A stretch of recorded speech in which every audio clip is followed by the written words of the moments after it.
Welcome to the Unknown Frontier Media, where we dig into the strangest, most overlooked stories at the edge of science and government secrecy. And today, we're starting with the biggest one of all, UFO Disclosure.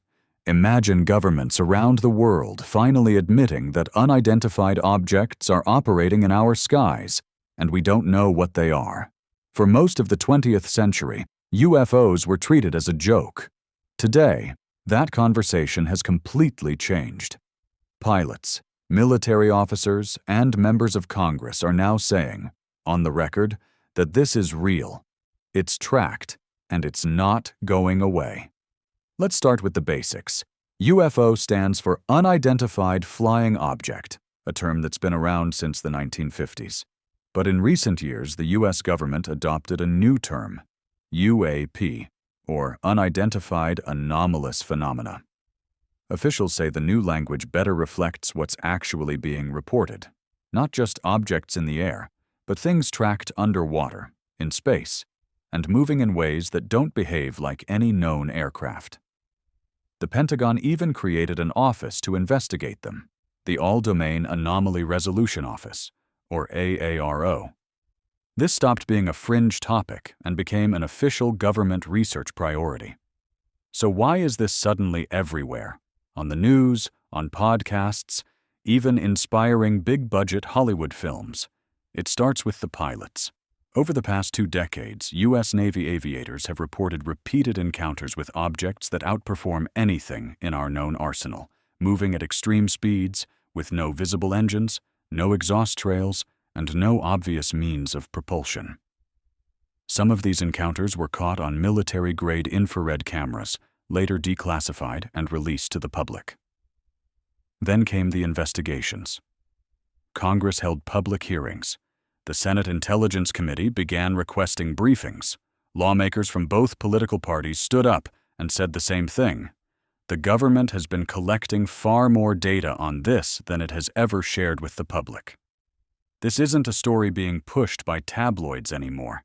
It's being driven by elected officials demanding answers. In 2023, a name entered the conversation that changed everything. David Grusch. A former U.S. Air Force intelligence officer who later worked on the Pentagon's UAP task force, Grusch testified under oath before Congress that the government has been running a long-term program to recover and study craft of, in his words, non-human origin, and that he was personally denied access to it despite his security clearance. He's continued speaking out since then. In 2026, Grusch went even further, telling lawmakers and reporters that he uncovered billions of dollars in unauthorized spending, what he calls slush funds, allegedly used to keep these programs hidden from congressional oversight entirely. To be clear, these are claims made by a credentialed former intelligence officer, under oath, and on the record. Not yet independently verified proof. But that's exactly why they carry weight. This isn't an anonymous internet rumor. It's a sworn statement, now backed by sitting members of Congress demanding the same documents be released. So what does the government actually confirm? No speculation needed. Officially, the Pentagon acknowledges a real, ongoing backlog of unexplained cases. Thousands of reports unresolved, even after analysis. AARO has confirmed it's actively investigating well over 1,000 incidents, with hundreds still in active review.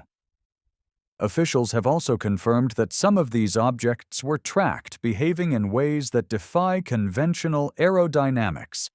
And after ruling out drones, weather balloons, and foreign surveillance, investigators were left with no explanation at all. The U.S. government, the most well-resourced intelligence apparatus on Earth, is on record saying, "We don't know what some of these are.